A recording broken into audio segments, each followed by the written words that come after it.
So Nathan, of course, about 30 minutes before we're about to start this episode, I had an epiphany. And so what did that make me do? It made me sprint into my 180-degree studio, cut a set of stretcher bars, put it together, and stretch a small canvas so that I could put some clear primer on it and ensure that it's dried by the time that we stop recording. So I'll do my best not to lift my arms in the episode for anybody watching video on YouTube or Spotify, because I'm soaked.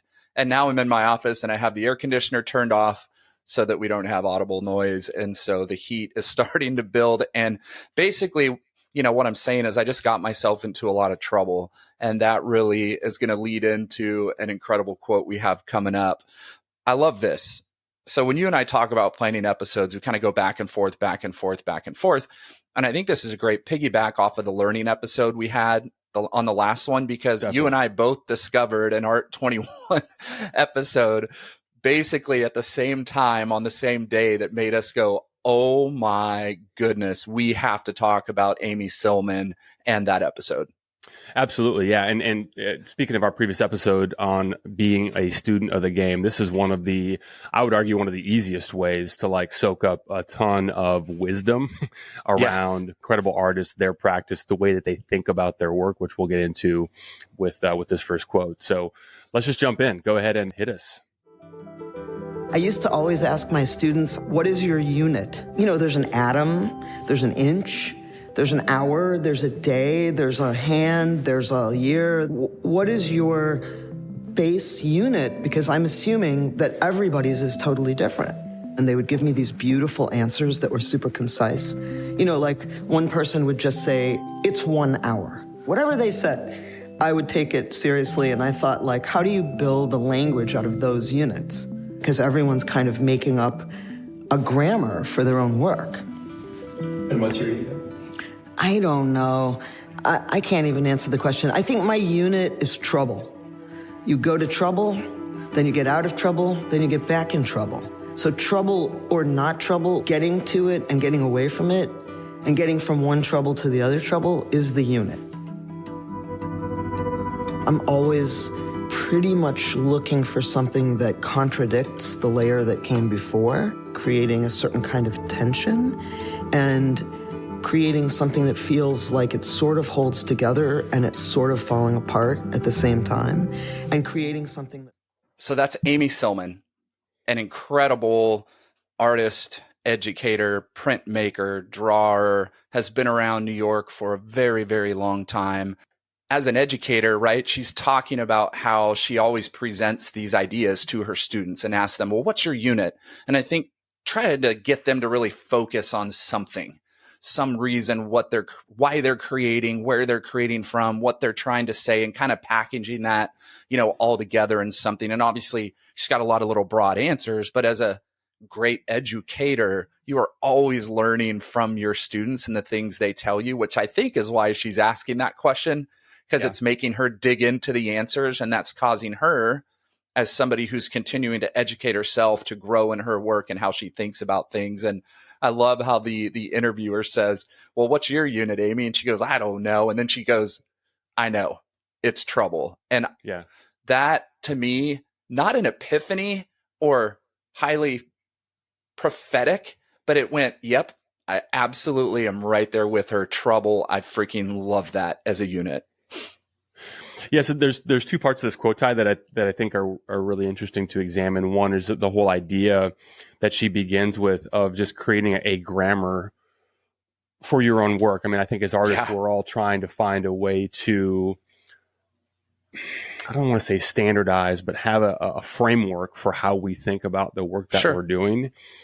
And I think that's a very practical way to approach the process of making work, because we do have a lot of conversations with ourselves around what am I doing here? What's my approach? Sort of these if-then, scenarios of, if I get in trouble, when I create trouble for myself, then I ...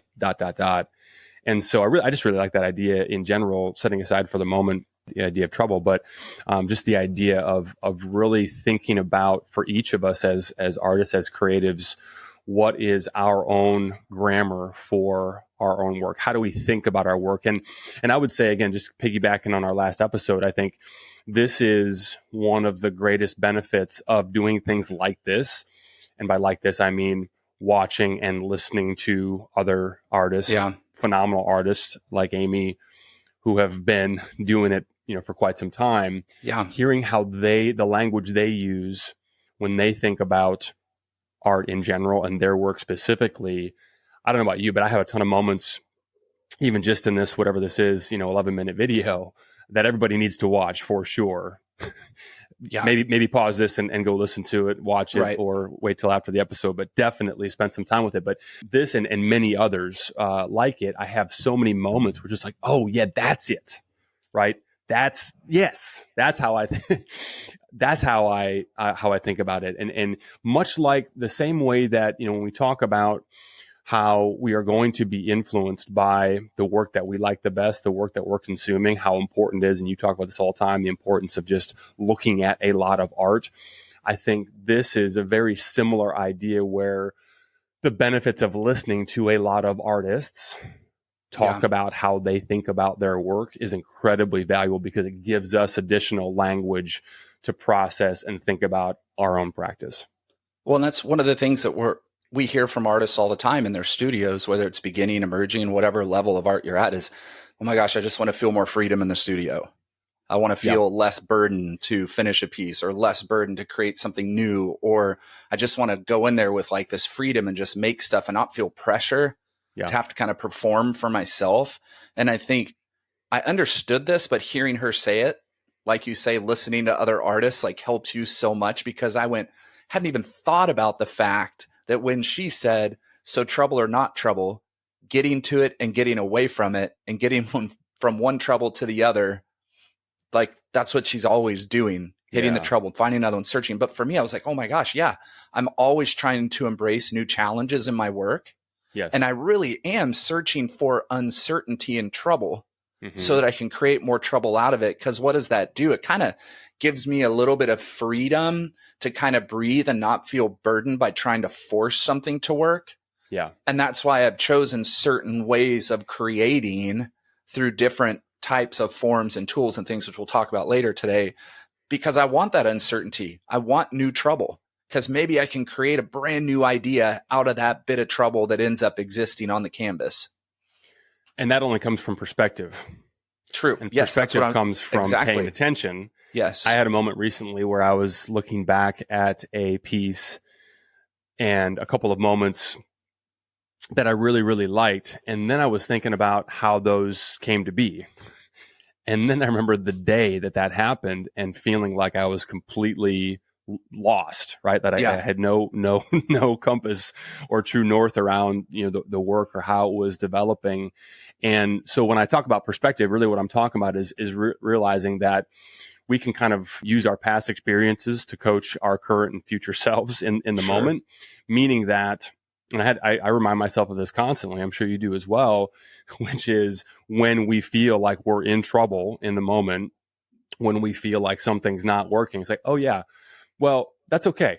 It's okay to feel that way, because what's happening right now could produce something in the future that really does work, that really does, right? So not getting too connected to how we feel, in the moment. We've talked about this before, but I think it's really important to realize that I'll just keep this in first person because I'm not sure if this is universal or not, but like I remind myself all the time, how I feel in the moment while I'm creating is not indicative of how good the work's going to be or how useful, those marks or layers or whatever it is, might be. And that goes in both directions, right? There's days when I'm just, had 8 hours of sleep. It's 72 degrees outside. The sun is shining. I'm fully caffeinated. I'm just like, hell yeah, I'm killing it. Right. And then the next, you'd love that right now, wouldn't you? You come back the next day or you'll actually wasn't that good. I was just feeling good and having a good day. But the opposite is also true, right? There's days when I feel like crap. I'm down. I'm tired. Whatever, fill in the blank with whatever little thing I might be whining about on that particular day or feeling sorry for me. But I'll look back and be like, oh, okay, that wasn't like a fun, enjoyable day, in the studio, but it did produce work that I'm actually Yeah. really excited about. So not confusing how we feel with how productive, not to use that term or misuse that term, but how useful that time in the studio could Yep. be. Yeah. And trouble, right, is a challenge with your work or your medium, right? Mhm. Could be a mental challenge, could be a physical medium or technique challenge. It's mistakes that mess up that thing that you're really trying to do and it's just not coming out the way you see it in your head. It's coming out completely opposite. And also contradictions. Oh, I meant to do that and something else happened completely. And really, right, what we talked about last episode, that artist who's continuing to educate and learn, all of that is going to feed in, right? And be a catalyst for change and evolution and new ideas through those moments of trouble. I embrace those so much. And I'm always teaching artists and telling artists to embrace those things, right? Because like you said, you either come to the studio on fire or you come worn out. You either create something really, really crappy one day and something really strong that moves another day. And those can completely happen in opposite instances and things. And I think just being able to feel a little bit more alive in freedom for our growth and for the expectations of what we may be doing is just embracing what she's saying, just embracing that, letting it happen, letting it flow, but growing each step of the way, which I know is something we're always encouraging. When you walk away from the studio, no matter where it is, walk away knowing you grew today. Yeah. Even if the day sucked and it was horrible and everything looked like shit, you can walk away knowing I am better than I was when I got into the studio. And I think that's what embracing the trouble really, really is. Just that idea of marks were made, layers were added or subtracted, as we'll talk about in a little bit here, but something happened. And you talk about that word, tension, the tension that's created in the work itself, the tension that we experience internally, and the way that that gets resolved is interesting. It does lead to growth of ourselves and the work as a whole. Absolutely. Part of doing improvisational work is pitting yourself against the materials and the resistance that they offer, and trying to figure out how to make something happen where you're both working with the materials and also very much working against them and questioning them. Yeah, so I love this one for a lot of reasons. Yep. Working with so many different types of materials. It's one of the reasons why I'm drawn to always looking for the next thing that I'm going to use in my work, is because I love working with material that has already lived a life or lives as what it was intended to be. For anyone not familiar with my work, I use a lot of repurposed material that I find and then alter in a variety of different ways. But I really think it doesn't matter whatever you're using as your mediums of choice. I think about it a lot as a relationship between myself and the material. And it's a push and a pull. It's sometimes we're working hand in hand, and myself and the materials, have the same idea about where it's supposed to go. And other times, more often, if I'm being honest, it's very much a contentious relationship for quite some time. Yep. There is what do you have to, what do you material have to say? How can we discover together what there is here, And so when she talks about trying to figure out how to make something happen, where you're both working with the materials and very much working against them and questioning them. Yeah. Back to that idea of asking questions, what could you be? What were you before? What could you be in the future? And how could the relationship that we have in the process of trying to make something here, what could that reveal about the material itself and help me say what I'm trying to say as a whole overall, right? But it's a conversation. Yeah. It's a back and forth. It's absolutely a dialogue. Well, and there's 100% resistance with material because material can only do as much as it can do. Yeah. Right. So there are moments where you are going to take paint, medium, whatever, as far as it can go, and it can't go any further. Yeah. That's why I'm always encouraging other artists, try everything. Mm-hmm. Try it all. If you primarily work in paint, put the paint in your hands and feel the difference between every type of paint. What does a pasto feel like? What does an oil paint feel like? What does acrylic? What does a more expensive acrylic feel like? What does a student acrylic paint feel like? What does a gel feel like? What does molding paste feel like? Feel it, touch it, know it. That way you kind of know how that material may respond on canvas and what it may or may not be able to do when you start to create with it. Now, on the other hand, with somebody who's mixed media, it's let's go as far as we can go. Right? Let's find every type of material we can find at Home Depot, at the art store, in the backyard, at the dump, in the trash can, and let's play.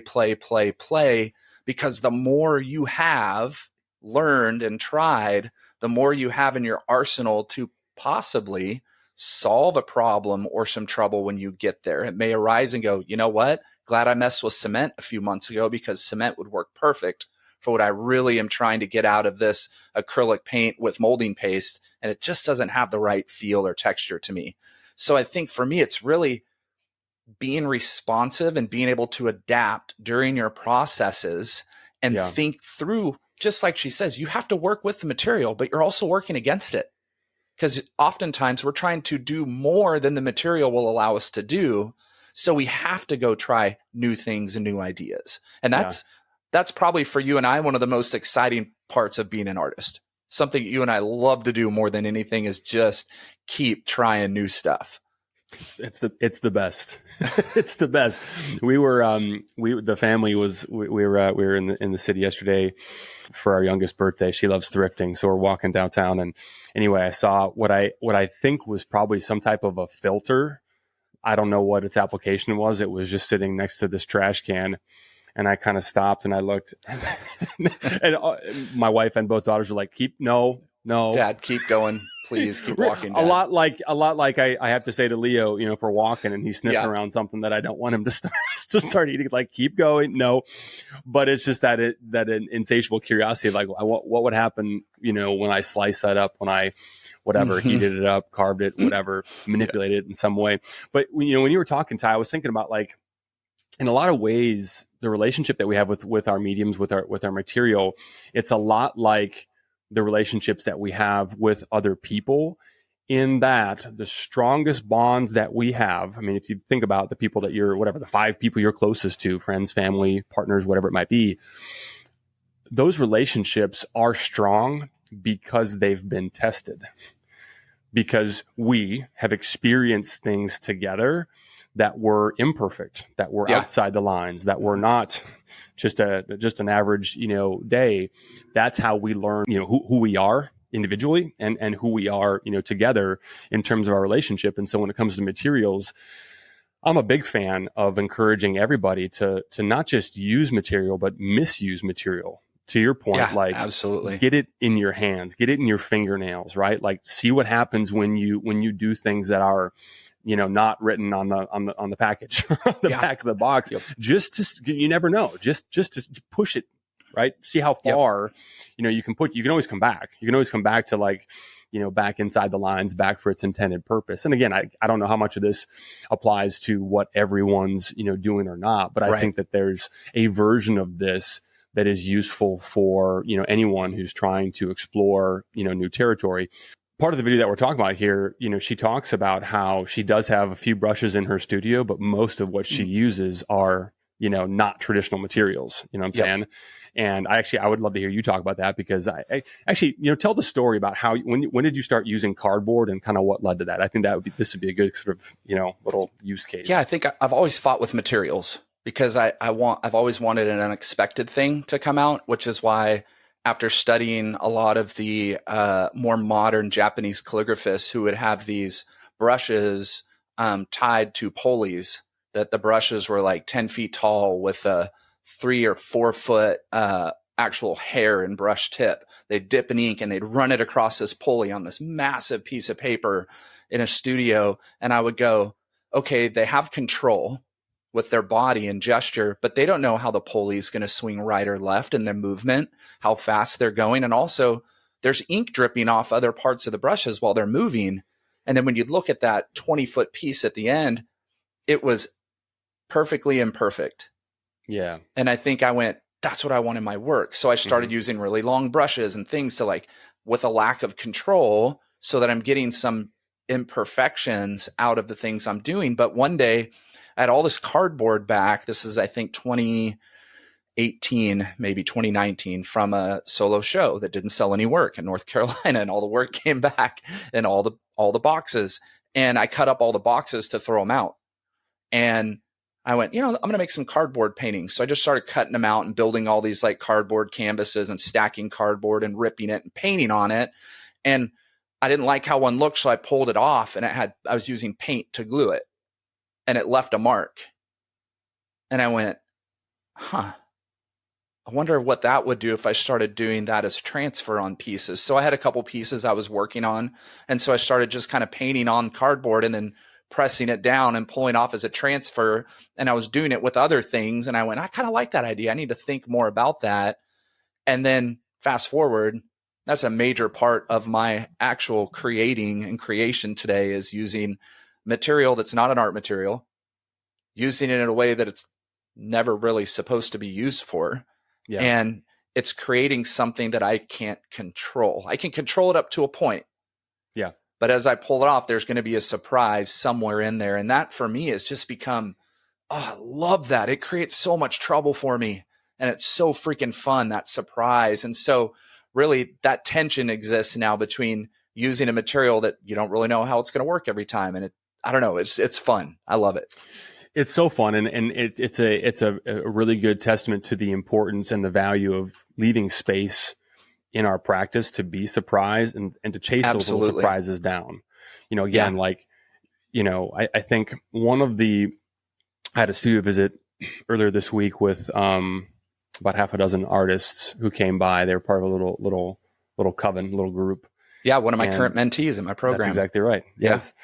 And so they came by and we were having an interesting conversation. But one of the things that came up is, I believe the question was something related to, how do you make sure that trying different things doesn't, ruin a piece?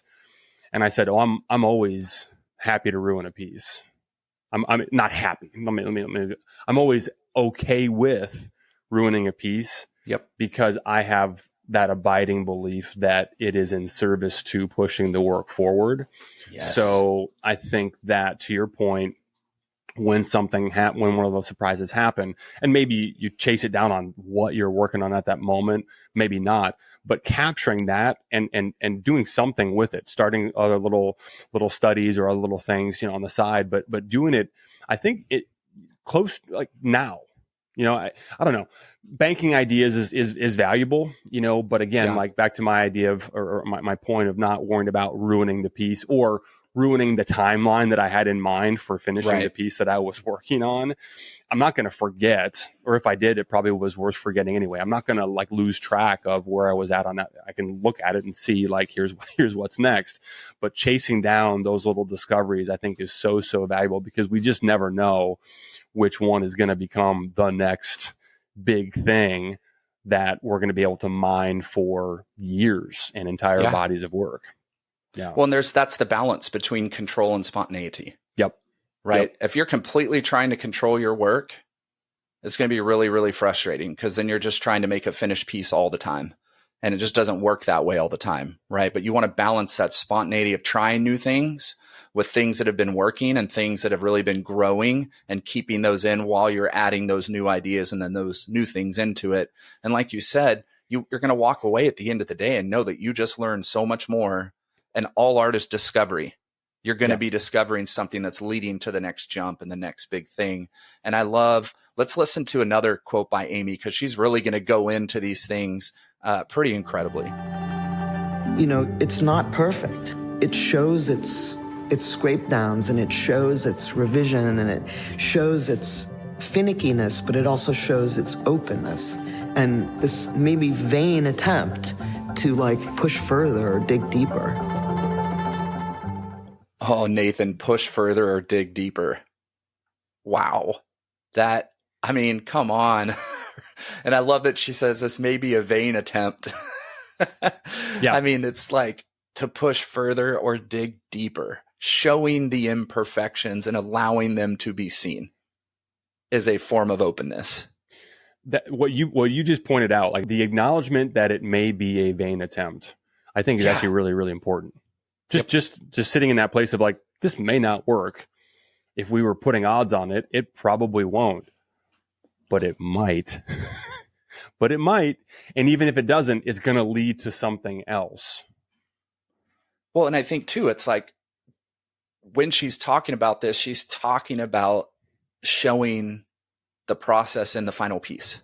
Yeah. And that final work that's on the gallery wall, that's up there, and acknowledging that there's mistakes in it. It's not a perfect piece. There aren't just absolute perfect shininess or corners or things. She's allowing the imperfections to also speak for themselves, which is something I absolutely embrace in my work as well. And early on, I know I've talked about this before, I used to circle and put little arrows on mess ups and screw ups, and I'd put oops or dumb pencil mark or little things like that, just to kind of be vain and sarcasm for myself of acknowledging I made mistakes, but I actually really like this. I might even like this better than the other pieces that I really tried to control in that painting.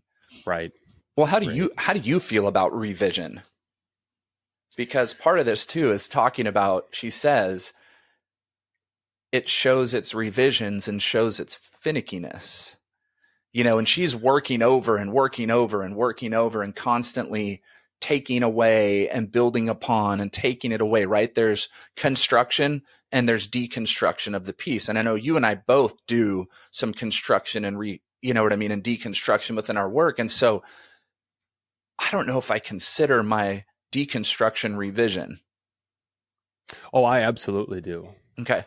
It's probably my favorite part. Like, so if it's funny because when the earlier quote that we talked about, as far as what's your unit, I think the first thing that came to mind for me was excavation or extraction, sure, which is the sense. Removal, which is the scraping down, right? Like I've thought a lot about the moments. I had one earlier this week where I finally got to. It's like my reward for the work that it takes to build up different layers of different material, which can also be fun, but is also more just like the sort of like task oriented work part of the process for me. Yeah. But when I get to burn, carve, scrape, sand, when I get to pull those things off with a general idea about what's going to be revealed, but nothing resembling actual knowledge or certainty, that's what I crave. That's what I look forward to. So when I hear the word revision, I think about addition and subtraction. That's one of the things that I love about working, you know, three-dimensionally, or at least working on surfaces where I have, in most cases, at least half an inch, if not more than that, to carve back down into, or more material, you know, to put on top. But it's just that process of discovery, that process of excavation of what's under here. You know, I've got an idea because I put it there, but I have no idea how it's going to sort of express itself when those layers are removed and when that's kind of carved down. I don't know if I answered your question. But is that revising? Is that revising the piece, or is that continually, even though you're deconstructing, you're still building the piece? Yeah, I kind of reject that word revision in general, because revision to me, when I think about revision, I think about, all right, I've got a very specific intended outcome here. I'm revising an essay where I'm not communicating my ideas effectively, so I need to revise the way that because I have an intended message or idea, you know, that I'm attempting to communicate, and the previous revision wasn't doing the job, right? So I've got to revise what I've got to better communicate something in particular with a desired outcome in mind. And that's not, you know, that's not my process. And that's what I was getting at, is that I don't see myself as a revisionist when it comes to my work, right? And that's the beauty of art. We're all different in the way we make things, right? For Amy sure. is saying she revises and rebuilds. So she does something and then she goes, I want to clean that up some more. I want to, you know, take this to a different spot. Whereas I am like, I'll get to a point where I feel like the work is done. And if I don't like it, I don't go fix it. I paint over it and I start over. Yeah. Right. So that's more, I guess and that's not even rebuilding either, because that piece is now completely gone and the canvas is flipped over and it's something completely new. So but that's my process. And I'm not saying either is right or wrong, because I know I have plenty of friends who are incredible painters, and they revise and revise and revise, you know, and then all of a sudden when they really feel strong about, okay, I'm done working on it and it's in its finished state. For me, if I don't like it, it's gone. It does not get revised. It does not get fixed. It doesn't get anything addition. It didn't work. It's time to move on to the next thing. But that's just, Right. Me personally. And there is that's that paradox that she's talking about too, right? There's a paradox between striving for perfection while embracing imperfection as well. There's so many ways to try and think through time with our work when we're thinking about this imperfection, the perfection, building, discovering, excavating, all these things. And really, the only way to really show us how we have grown, how we have embraced, how we have taken things from one place to the next, right on that journey, that discovery, that map making of our career, is really to create a big stock of documentation of what we're doing, where it came from, and that journey that it went on. And I think Amy has something really good to say about that. I always take photographs in my studio, like with my phone, and just see myself at night, like what the sort of progression or animation is. So there's really, for such a simple thing, right? Taking photographs in the studio with the phone and looking at them at night to see her progression, whatever. It's such a simple thing, but I think it's so valuably important. And I myself, after I read Austin Kleon's book, Show Your Work, started documenting everything I do. And really as a way to create kind of an encyclopedia by year of my progress, my journey, techniques, things I've tried, things I played with. And for me to just go back and look at how time has truly affected the development of my work and its things, and how you can see the narratives of life, right? Because that's what being a contemporary painter is. You're showing now, right? Mm-hmm. You're creating now, and you're showing now and today. And so I'm able to go back and go, oh, wow, yeah, 2014, no wonder I was making my work like that. Yeah. These things were happening. Life was this way. The world was this way. And I hadn't known these things yet. Oh my gosh, 2018, look at that work. Look at the way that it grew. Look at the things I started doing. And I always tell any of my artists in my program, document everything, even if you're not going to share it. I don't care if you don't share it on Instagram. I don't care if you don't have accounts that you're sharing stuff all the time. Like, do it for yourself. Yeah. Do it for right. Our last episode, learn, be educated.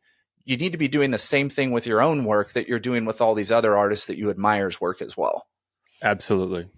That was another part of the conversation with the studio visitor earlier this week. Was, I forget, somebody had asked me if, recording things or having the phone on the tripod was distracting, or if it, pulled me out of flow. And I said, not really, just because I'm used to it now. Yeah. I maybe did a little bit at first, sure, but with the goal in mind of pushing the work as far possible, as quickly as possible. Like, I want to accelerate my learning curve. And so I know that even if I'm not going to share it, which I often don't, I mean, I do share some, but that really is not my primary motivation for recording these things. I watch back clips all the time. Same. Especially same. When it's an in the moment, free flowing accident or intuitive thing, like, F it, let's try mistake. The beautiful mistake. And then you go back and look at something that you're like, well, that's the strongest moment of this entire piece.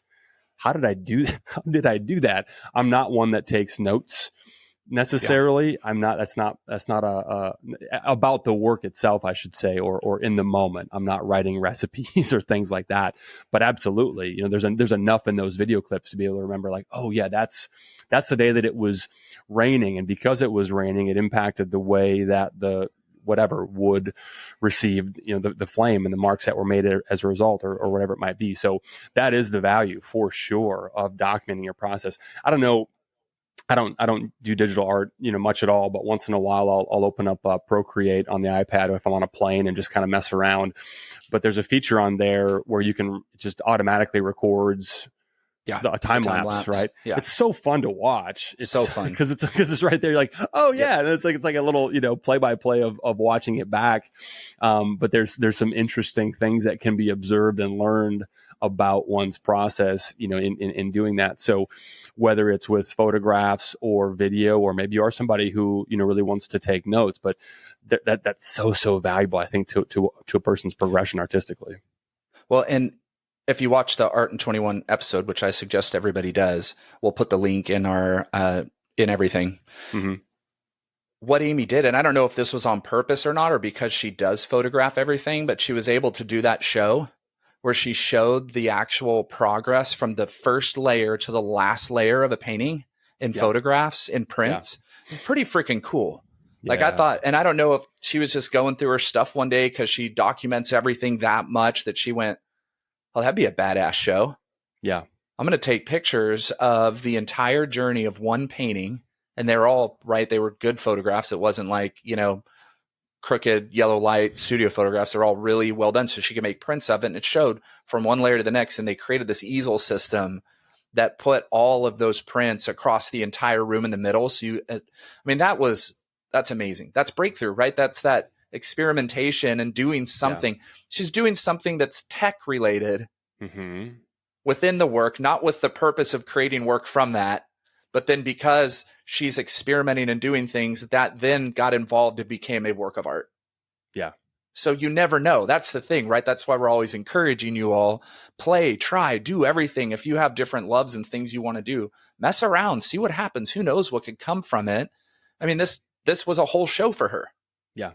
Those prints from those photographs of a painting taken with her iPhone, right? It all became a series and became an incredible show. And I love that. That's just beautiful. And this is why we added this to this episode. This quote from Amy was, take pictures of your stuff, capture what you're doing for yourself. Yeah. We want you to be educated. We want you to understand your work in a really, really great way so you can talk about it, be confident talking about it in arenas where you may have the opportunity to discuss and talk about your work, studying your own work, taking pictures, videos, whatever you want to do, document it so that you have it and so that you can learn more about your process and how you're doing things. And it just becomes second nature in your head. Yeah. So Ty, I'd like to close with the quote that might just have excited me the most of this whole video. So good. Let's just play it. All right. And the next thing depends on the thing before it. You're dealing with mistakes all the time. And you're dealing with regret and like thinking, oh God, no, let me do that again.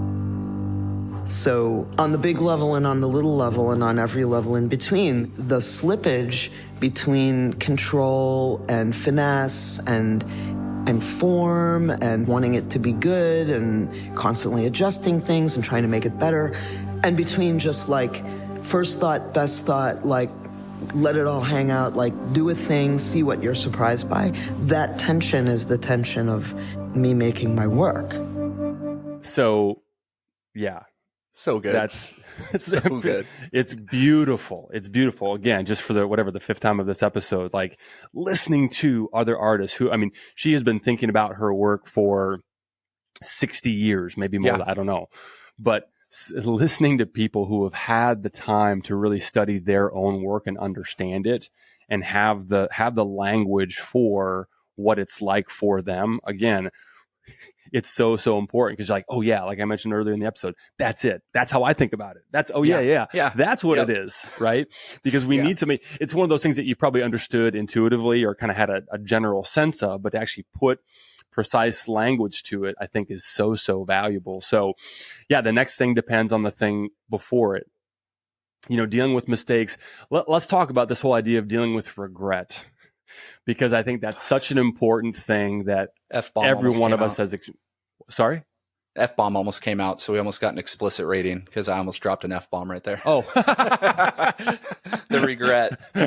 Yeah, it's real, right? I mean, and it's something that, so again, like we think about the work.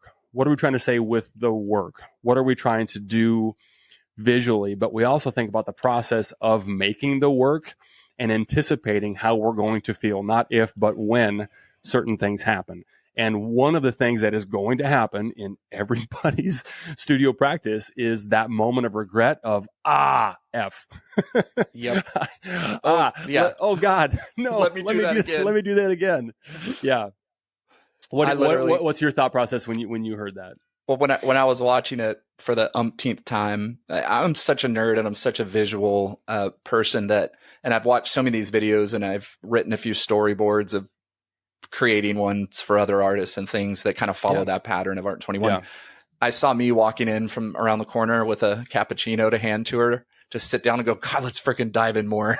Yeah. Let's dive in more to that, because regret, golly, the killer of dreams in the artist's mind sometimes. And I'm not talking about just art, your art journey outside of the studio. I'm talking about in the studio. Yeah. That it always happens to me at the end of a body of work. Like I'll create a body of work for an exhibition, a show, or just for myself where I'm going with new ideas, and I'll create, it's usually between 15 and 35, 40 paintings when I create a body of work. And I'll start so strong in my head. Yes. Okay. Yeah. I'm resolving these questions and I'm answering these problems and I'm getting into trouble and and then all of a sudden I do the last 3 and I go, those are the ones. Mm-hmm. F me. I got 30 paintings now that should have been those 3. Can I? Oh God, no, let me do that again. Yeah. It happens to me every time. And I think once I got comfortable with realizing the next thing depends on the thing before it. Yeah. Like she says, I went, no, I had to do those 30. Mm-hmm. Those 30 got me to these 3, which are leading to the next 20 or the next 30. If I hadn't have gone through that whole process of making all that work and getting to these last ones, I wouldn't have had myself confidently saying the next thing is now ready. And it just led me there. That's my process. That's how I go through working in the studio and fighting that resistance and fighting regret. Is I know this is taking me to that next thing because it flushed itself out and all those things. And it's the train reaction. It's a chain reaction. Yeah. Each of those moments is just a chain reaction to the next artistic decision I'm going to make in the next body of work. And insert your favorite cliche here, trust the process. Yeah. But just knowing that, like, I think that it's back to that idea of perspective where it's a little bit like technology. As you were talking, I was thinking about how, when you're talking about creating that body of work and not getting to the thing until the very end, I think the perspective that comes from accepting that I don't yet have a way to resolve this particular challenge that I'm encountering with the work. But it's like technology, it's like there are certainly things, or medicine, for example, where it's like, it's known that the things that are needed to solve this particular, problem, they kind of exist, but they're not quite refined enough to use for this particular, application, whatever it might be, but it will exist. It will develop over time. We will get to a point where that will be there. And so just accepting that, I don't have, like, I don't know about you, but I've got a number of pieces that have just been like, I pulled one of them out the other day. I'm just like, oh, there you are again. But then I was like, oh, I now have a thing. I'll be real specific. This piece, I just didn't have what I needed to really resolve it in a way that made sense. And since starting it, I mean, this one's just been kind of hanging out in the, maybe pile for a couple years. I now know, because I started working with metal, I'm like, oh yeah, now I've got it. Now I have the language. Now I have the thing, to do it. The other big thing from that quote that, again, we've talked about so many times, this is the value of listening to and reading autobiographies, listening to other artists talk. Like, it's not just you. Even someone like Amy, who's done the work that she has, the body of work, I mean, tremendous, still has those moments. So it's not necessarily going to make those moments of regret or any better in that. It's still going to suck in that moment. But having the perspective of like, oh, this is part of it. This is part of the path that I'm on. This is part of the journey that I've chosen to be on. And everybody experiences this a lot and will continue to, for sure, for the duration of the time that we get a chance to keep making stuff. Well, and she says it right here. So on the big level and on the little level and on every level in between. Yeah.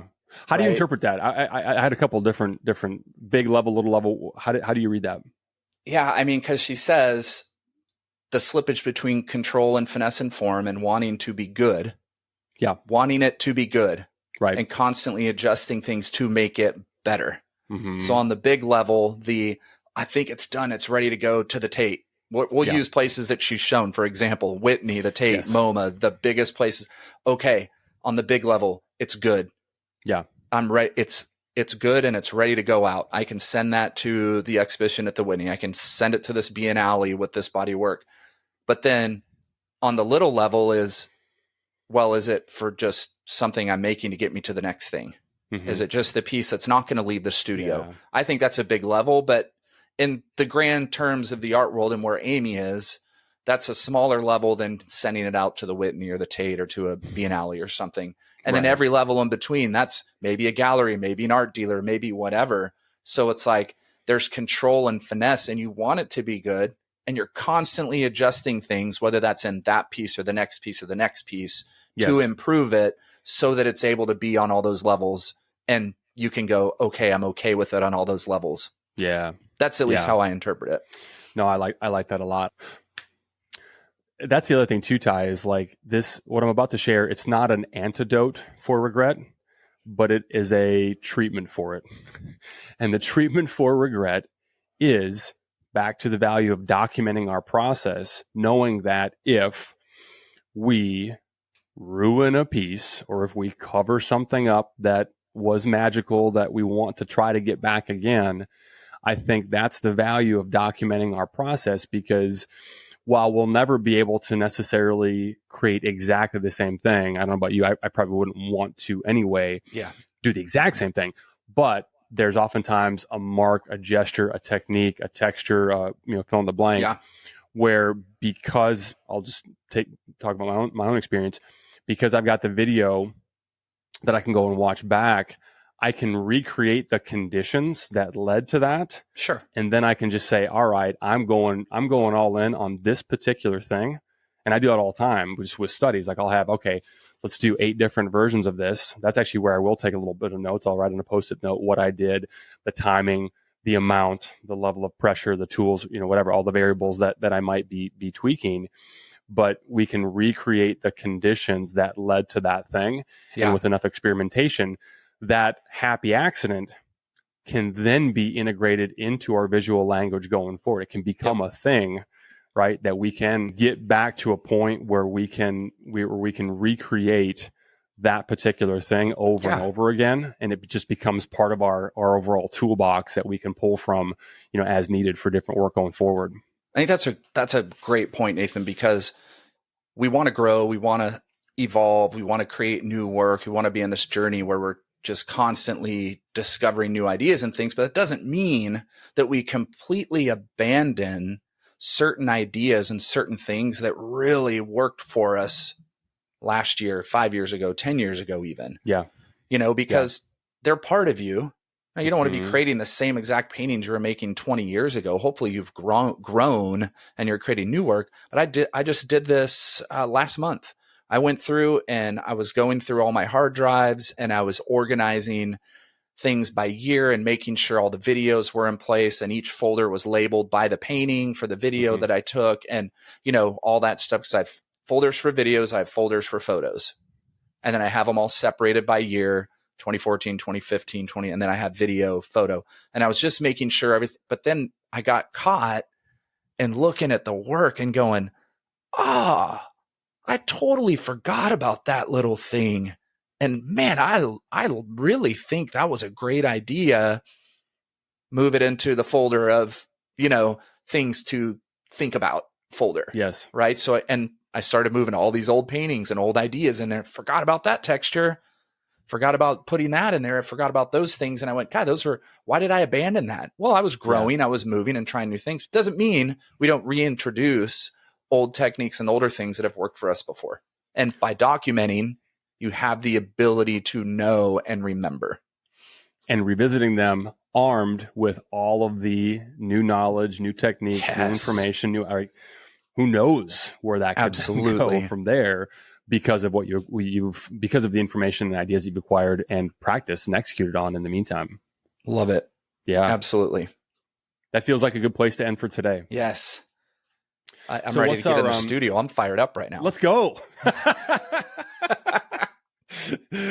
We say this all the time, but like we really are just doing this. I mean, this is a both a selfless and a selfish pursuit. So we get more energized and excited about what we're going to do, as a result, which is what makes this fun and why we're going to keep doing it. But I think we've shared a bunch of tangible takeaways. We don't need to spend too much time on this, but I think at the very end here, I think I'm just going to reiterate what we had said earlier, which is it's important for all of us to pay attention to, of course, the work, what we're doing visually, but also really pay attention to the practice and the process and the emotions and the thoughts, the feelings, some of which might be positive, but a lot of which are going to be on the more negative or self-doubt side, and just continuing to develop our code, our mantra, our way of thinking about how we make the work will inevitably lead to us making better work and pushing our work forward, getting closer to the best work that we're capable of making. Yep. Love it. I gotta go. I gotta get in the studio. I can't take this anymore.